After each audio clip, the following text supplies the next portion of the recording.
एक शहर में दो दोस्त रहते थे।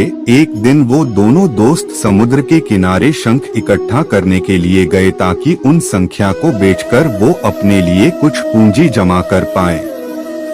दोनों दोस्त शंख इकट्ठा कर ही रहे थे, तभी पहले वाले दोस्त को एक बड़ा शंख दिख गया और ये देखकर दूसरे वाले दोस्त के मन में आया कि यार इसे तो बड़ा शंख मिल गया, अब ये मुझसे ज्यादा पैसा कमा लेगा। तो फिर उसने सोचा कि अब मैं भी इससे बड़ा शंख ही ढूंढूंगा ताकि मैं भी ज्यादा पैसा कमा पाऊँ। तो अब वह लग गया बड़े शंख की तलाश में। उसने खूब ढूंढा, खूब मेहनत की, लेकिन फिर भी उसे बड़ा शंख हासिल नहीं हुआ और उस बड़े शंख के चक्कर में उसे जितने भी छोटे छोटे शंख मिलते उन सारे शंखों को उठाकर फेंक देता, क्योंकि उसके दिमाग में वो बड़ा शंख था कि मुझे किसी भी हालत में वो बड़ा शंख चाहिए ताकि मैं थोड़े ज्यादा पैसे कमा पाऊं। उस बड़े शंख के तलाश में दोपहर से शाम हो गई, शाम से रात हो गई, तो ना तो उसे बड़ा शंख मिला और बल्कि जो छोटे छोटे शंख उसे मिले थे उन संख्या को भी उसने फेंक दिए। तो उसके हाथ में कुछ नहीं आया और जो पहला वाला दोस्त था उसके पास एक बड़ा शंख था और कुछ छोटे शंख थे। तो रात हो गई और वो दोनों दोस्त घर जाने लगे। तो घर जाते वक्त पहला वाला जो दोस्त था उसने अपने शंख बेच दिए। तो उसके पास जो बड़ा शंख था उसके उसे मिले 1000 रुपए और जो छोटे छोटे शंख जो उसके पास थे उसके उसे मिले 3000 रुपए। और ये जानकर उस दूसरे वाले दोस्त को बहुत दुख हुआ कि काश वह उन छोटे छोटे शंख को फेंकता नहीं, तो अभी मेरे पास इससे भी ज्यादा कमाई होती।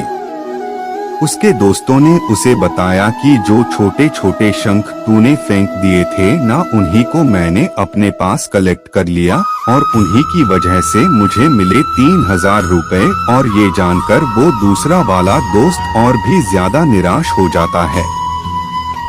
इस कहानी को बताने का मेरा मकसद बिल्कुल साफ है कि हम कुछ बड़ी बड़ी चीजें करने के चक्कर में हम कई सारे छोटे छोटे मौके हाथ से गवा देते हैं। हम हमारी डे टू डे लाइफ में भी कई सारे छोटी छोटी चीजों को इग्नोर कर देते हैं, लेकिन ये बात आपको जान लेनी चाहिए कि ये छोटी छोटी चीजें आगे जाकर बहुत विशाल रूप धारण कर लेती है। हर छोटी चीज पर ध्यान लगाओ, उसे इग्नोर मत करो, आगे जाकर आपको इसकी अहमियत पता चलेगी। मैं ये भी नहीं कह रहा हूँ कि आप छोटा सोचो और छोटा ही करो। मेरे कहने का मतलब ये है कि आप सोचो बड़ा, लेकिन उसके लिए आप हर वो छोटा काम करो जिससे कि आपका लक्ष्य आपको हासिल हो। दोनों दोस्तों का लक्ष्य एक ही था, वो था पैसा। लेकिन पहले वाले दोस्त ने ही बड़े पर भी फोकस किया और छोटे पर भी फोकस किया, और दूसरा दोस्त सिर्फ बड़े पर ही फोकस किया, छोटी छोटी चीजों को इग्नोर कर दिया। और जहां उसे ज्यादा पैसे मिलने चाहिए थे वह उसे 1 रुपया भी नहीं मिला। अंत में सिर्फ इतना ही कहना चाहूँगा कि छोटे छोटे बदलाव ही बड़े कामयाबी का हिस्सा होता है। ऐसे ही और शॉर्ट स्टोरी के लिए आप मोटिवेशन की आग पर आकर देख सकते हैं।